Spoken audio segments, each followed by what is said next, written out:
Rasulullah Shallallahu Alaihi Wasallam menyarankan umat Islam membaca surah Al-Fath di awal Ramadan. Surah ini memiliki keutamaan yang dijelaskan dalam riwayat hadits, di mana Rasulullah tampak gembira dengan turunnya ayat pertama surah tersebut, menyatakan kecintaannya padanya. Diriwayatkan bahwa Rasulullah Shallallahu Alaihi Wasallam gembira dengan turunnya ayat pertama surah Al-Fath. Sesungguhnya telah diturunkan kepadaku satu surah, surah itu benar-benar lebih aku cintai dari seluruh apa yang tersinari oleh cahaya matahari. Lalu beliau membaca, Inna fatahna laka fathan muba, potongan ayat surah Al-Fath. Hadis riwayat Bukhari. Dijelaskan dalam hadits dari Abdullah bin Mughaffal, aku melihat Rasulullah pada hari penaklukan kota Makkah, Fathu Makkah, membaca surah Al-Fath dan mengulanginya. Hadis riwayat Bukhari. Menurut buku Nasihat Langit Penentram Jiwa yang menerjemahkan kitab Al-Barakah oleh Syekh Esyafuri, keutamaan membaca surah Al-Fath di awal Ramadan dijelaskan melalui hadits yang berasal dari Al-Mas'udi.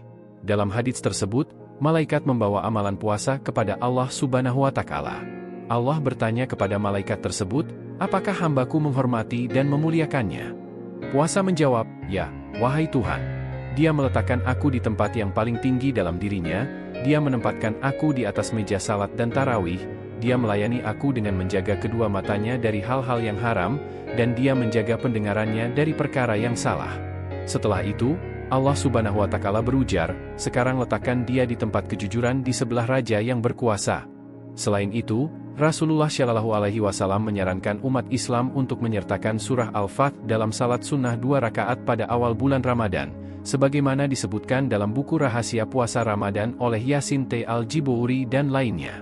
Mereka mengatakan, barang siapa yang melaksanakan salat sunnah 2 rakaat di awal bulan Ramadan, membaca surah Al-Fatihah dan surah Al-Fath pada rakaat pertama, kemudian membaca surah Al-Fatihah dan surah apapun yang diinginkannya pada rakaat kedua, maka Allah yang Maha Agung tidak akan membiarkannya mengalami kesulitan apapun selama 1 tahun penuh, dan dia akan tetap dilindungi hingga tahun berikutnya.